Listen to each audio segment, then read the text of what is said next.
What's up, everybody, and welcome to ITG Daily, the show that brings you the hottest in gaming news.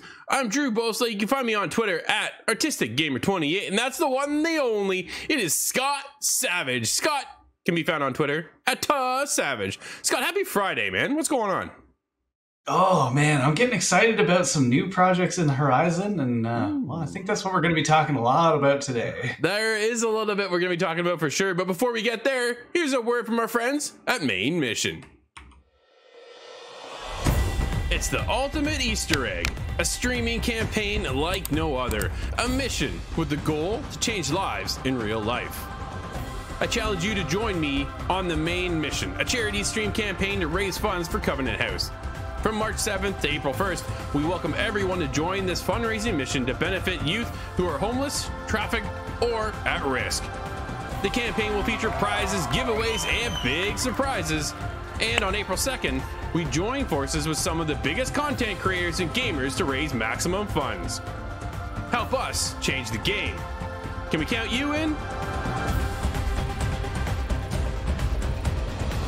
That's right, Coming House Toronto will be doing a charity stream on April 2nd, and the Main Mission charity stream will be started at noon Eastern. You can join right now, help support a great cause over at mainmission.ca. We'll be live at noon Eastern, Scott, for 12 hours, giving away some fantastic games, prizes, and have an incredible lineup of streamers. So make sure you swing by and support a great cause. Scott, for today's show, my friend, we got the recap of yesterday's PlayStation State of Play. The Warner Brothers Games showed off 14 minutes of Hogwarts Legacy. That's right, we finally got a few details of what we can expect in the world of Harry Potter. Haha, dude, I'm excited.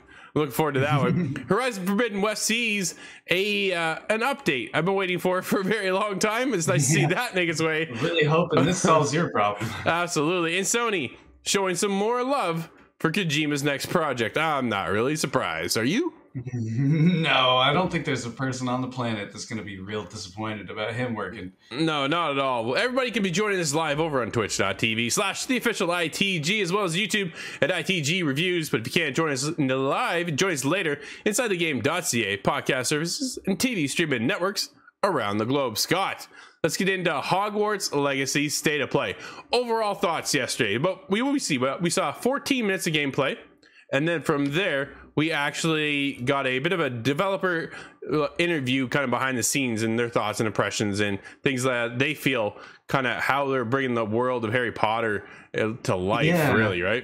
Very brief for the developer kind of section of it, but I think they hammered in a lot of the things that I was thinking, a lot of the things I'd like to hear. You know, this is from the fans to the fans. They understand what they're working with is this crazy good IP. So there's a lot of respect for it, and that made me feel good. There's not going to be a kind of a cheapness to this game. It certainly does not seem that it's going to be cheap at all. No. They had a lot of questions answered, though.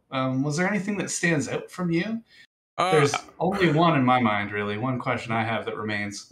Yeah, I think we're both on the same page. Is the question that we both had was the release date. Were we going to see that? No, we didn't. And that was unfortunate, Scott. I thought having the State of Play showcase Hogwarts Legacy was going to be the final reveal of, okay, yeah, we did say you're going to get it in 2022. When do you get it? Well, here you find out right now is when you get it. We waited, dude, till the end, and we're like, here it comes. And nothing. I was like, oh, really? Hey, like I really expected to see that. What I did see, though, Scott, was a lot. But here, I'm going to give you a quick rundown from the game director, Alan 2, who put this over on the PlayStation blog. With Hogwarts Legacy, we have the incredible opportunity to tell any story we wanted within the wizarding world. One fantasy stood out. Many fans of Harry Potter imagined what it would be like to receive their own Hogwarts letter, be sorted, and attend Hogwarts. More than anything else, we wanted to allow fans, after all these years, to finally tell their story their way at the most beloved school of witchcraft and wizardry. Only an RPG open world experience, Scott, would bring this to the life, and I am pumped. It is a single player game. It's an RPG element to it, right? So we're going to get into a lot. They did showcase off abilities, upgrades, and how you're going to be handling that. You got almost like this tarot card system kind of thing. You know what I mean? But a lot of abilities, a lot of combat. Combat looks pretty good. I'm curious to get hands on and see how that really works. Like, how are we pulling off some of these combos? Are we doing, I kind of mentioned it yesterday, are we going to be doing like a Mortal Kombat, mash a bunch of buttons and kind of hope for the best? Or is it just like a weapon wheel you pull up? How does that function, right? Because they didn't really go into a lot of details on the combat, Scott, but it looked good from what they were able to show off. We just don't really know how it functioned. Any concerns there?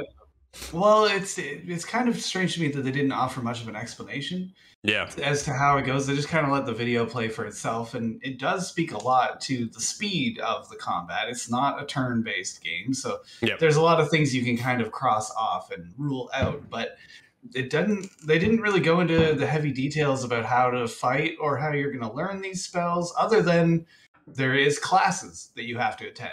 And I actually really appreciate that, because there's a few JRPGs that I've seen. I believe Persona would have been the last one. And you have to go to these classes, or you can choose to not. You can skip. But either way, that affects the storyline. It affects your character, what kind of things you know. So I'm expecting a lot of that depth in this game just because of what they've shown. Absolutely. And there's a little bit of those mini games when it comes to the actual classes. And that's what I'm looking forward to, because it might seem silly to just have a mini game there, but what it does is it takes the place of what would have just been a cutscene. It does. I just hope they don't cheese that moment. Like, you know what I mean? I just don't want it to be so lame. I want it to be somewhat of a bit of an impact and allow us to go, okay, I got to do this again. How many times am I going to have to do this to make that same potion over and over again, right? Like, I don't want that repetitive nature to kick in. I think that's my only fear. Let me craft the potion and then move on. Maybe attend the class, Scott. Learn that ability, right? Almost like a tutorial taking place, but in a much more educated and I think something that makes a lot more sense in the world of Hogwarts Legacy, right? If you go to class, okay, well, in here, now that you've gone to this class, this allows you to learn that ability, which then it allows you to take that out in the world and craft that potion or this, that, and the other, and then just kind of carry on from there. Not have to go back to this class to redo that potion over and over and over, right? So I'm hoping, I think the biggest thing I took away, Scott, from this is the love and care that they put in the world. We took a look at the world. They showcased not only the Hogwarts castle and what we'll be able to explore there, but the grounds themselves and what's past the grounds, right? The world we saw. Hogsmeade, and I've heard of Diagon Alley being there. I'm not sure if that wasn't confirmed necessarily. I don't think. Right. Just based on the visuals, but Hogsmeade train station they showed off. So there's a lot of the surrounding areas. They showed just a snippet of Quidditch. That was a big question for me. Was it going to include Quidditch? I really liked that game on GameCube 20 years ago. I thought that would fit really well, but I'm not so certain about that. And there was questions where I had, when is this going to take place? Is this going to feature the main cast of characters? Are we going to see any of these teachers, any of these actors that we would have been expecting? But no, they solved that problem. I think they said this was the mid to late 1800s. Yeah, so that puts it much too early for Dumbledore and the like. Yeah, it says here, we place you in the 1800s to ensure your legend is never overshadowed by any other hero. And we invent a new dark mystery, so your conflict never feels like a retread of something you've seen before. So it's a brand new story. I think that's the highlight there too, right? Do you follow along with the movies? Man, we follow these movies and the books so closely for years, Scott. You're treading on thin water right there, I think, right? By going along that way. Do you really want to hover over this kind of path that we've all seen and followed for so long? Or do you go in and create your own? They've created their own, Scott, but they give us that feel of, man, this is like the world of Harry Potter, right? Like you get that sense of that belonging to this atmosphere and stuff like that. Man, I can't wait to get hands on. That's man. When do you think we see it, Scott? Is it a holiday season? Are we seeing it in the summertime? When is this game coming out? I'm thinking if they hold to this year release, then I'm thinking it'll be the last 2 months, maybe 3 months of the year. Otherwise, if it's pushed, I think it may be until March of the next year. But you wouldn't want to say it's coming 2022 and then hit late 23. That would be that'd be a fumble. And it's also our own wizard or witch, Scott. That's the biggest thing, right? A lot of character customization going into this, which I'm always a huge fan of. I love customizing my own character. In this case, it'll be a witch. We all know how I like to play my character roles. So you took my joke right out of my head. I beat you to the punch, dude. I wasn't letting you get that one on me. So yeah, I'm definitely hyped if you know Drew, you would have known that he is going to be a witch. Yes, absolutely. That's kind of how I tend to roll. But Scott, let's get into a game that's kind of held me up for a little bit, but due to a new patch, things have been fixed. New Horizon Forbidden West patch improves visuals, fixes quests, progressions, and more. This is covered by Wesley LeBlanc over at Game Informer. Guerrilla Games is hard at work at making Horizon Forbidden West the best it can possibly be, fixing bugs and progression blocks, improving its visuals, and more. If you didn't know, Scott, I know you do, but for those who are watching, we hear about it. Yeah, for those who might have missed my fiasco, completed the game in over 50 hours, just over 50 hours, and I'm going for the platinum, right? My game of the year so far, I keep talking about this over and over, so I won't keep continuing on, but I ran into a problem. In Zoe's quest, I'm supposed to kind of continue on her quest. I did one part of the quest, go back to meet Zoe, where I think I'm supposed to go and talk to her, and the footstep block is there. I go to present myself to where Zoe's supposed to be standing, and she's not there. That storyline was connected to a trophy, which then would prevent me from getting that platinum. They fixed it. I am pleased to announce, everybody, I'm back on the path for my platinum for Horizon Forbidden West. I'm excited. I can't wait. Now, I've obviously got hit with a bunch of other reviews right now, but it's still in my backlog. This year is going to be that game that I platinum.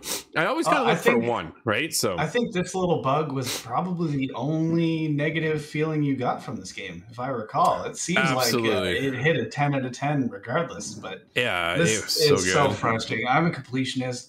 I grind every achievement that I feel is necessary or warranted, and man, it would bother me so much. In fact, it has in the case of Splinter Cell. I have to bring that up. Oh man, does that burn, right? Yeah. So I'm glad the patch was able to fix it. I was kind of, dude, it just took the wind out of my sails. Like I was pushing, I was going heavy, and this is all I was playing for that review portion of the season. And even once that was done, I went back into the game. And once I hit that, it was just like, oh, I felt so deflated after that. It's like, what do I do? Do I keep going? What if they never fix it? I'm thinking they got to fix it. Zoe's a bit of a main character within the game. So I'm like, they got to fix it at some point. Maybe I'll just wait though, right? So I waited it out. Sure enough, I boot back up where I'm supposed to go to meet Zoe, or where I initially was going to meet Zoe. She's not there. She's actually back at her own place, back in Plainsong. And I was like, huh, that was a glitch. Like, it was clearly a glitch that they resolved, thankfully. Thank you, Gorilla.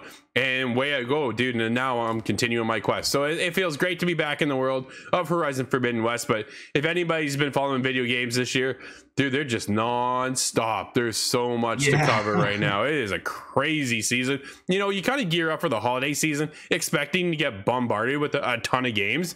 And then all of a sudden, January hits. We got a couple good ones, right? There's a couple good ones in there. At the tail end of January, rolls into February, and we just haven't stopped since. Like, we're on something right now. I can't.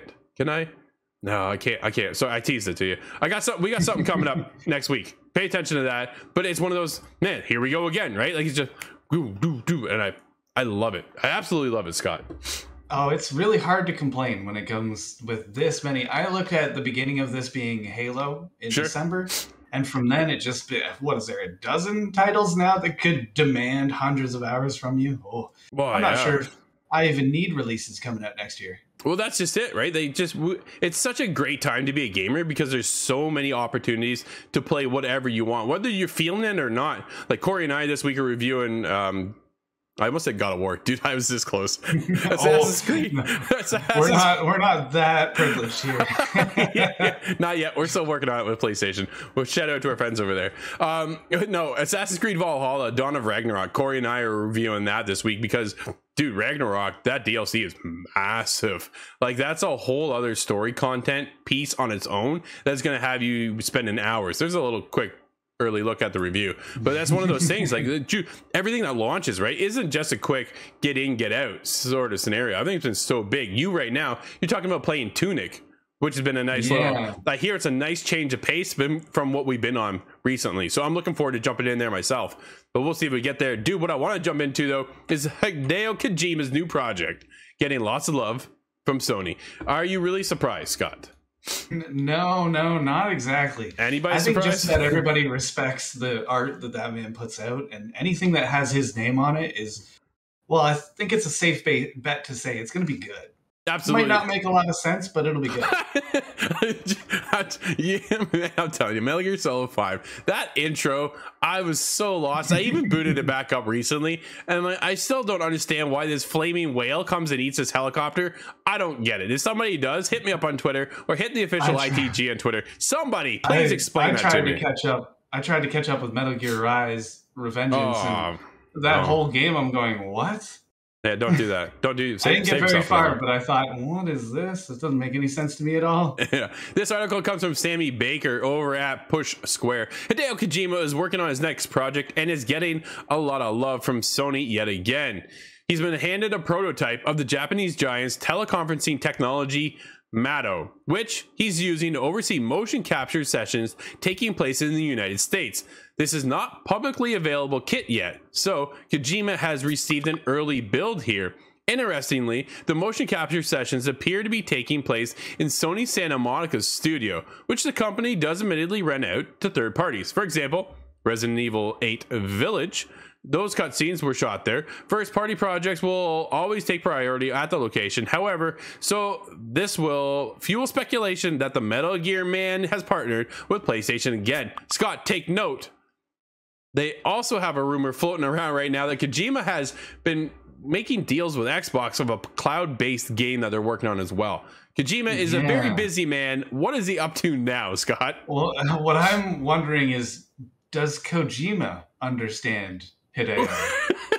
Does he understand himself? Does he understand what he's working on? Nobody knows. He's just a master at his art. He's at his craft. It's just incredible to watch this guy just come out of Metal Gear, move into his own thing now, and everybody just waits with bated breath of what he's going to do next, right? It's one of those things. Dude, I love Kojima. Whatever he does, you got to check it out. I was not a fan. We all know I'm not a fan of Death Stranding. However, it was a cool artistic take. It didn't connect with me, but it connected with a ton of other people, right? So you can appreciate what he's doing, what it is, but not every game is going to be Metal Gear. And even Metal Gear, that's what I said, Metal Gear Solid 5.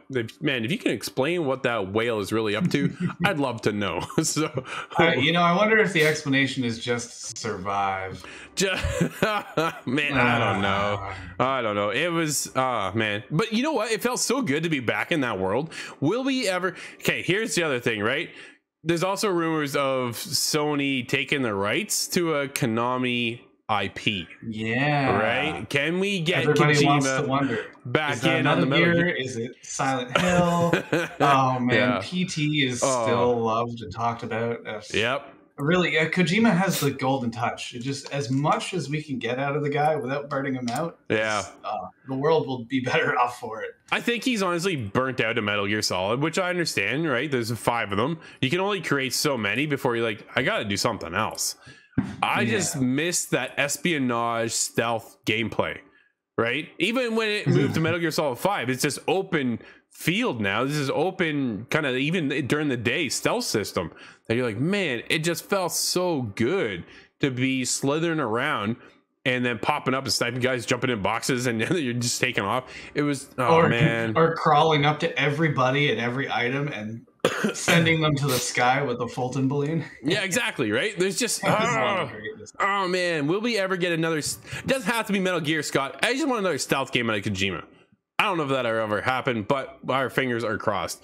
Let's move on to what Sniper Elite is up to. Scott, I didn't see this one coming.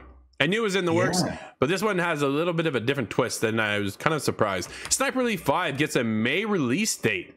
It'll be available on Game Pass at launch. Now, I'm pulling from our own press release as well as Ryan Dinsdale over at IGM.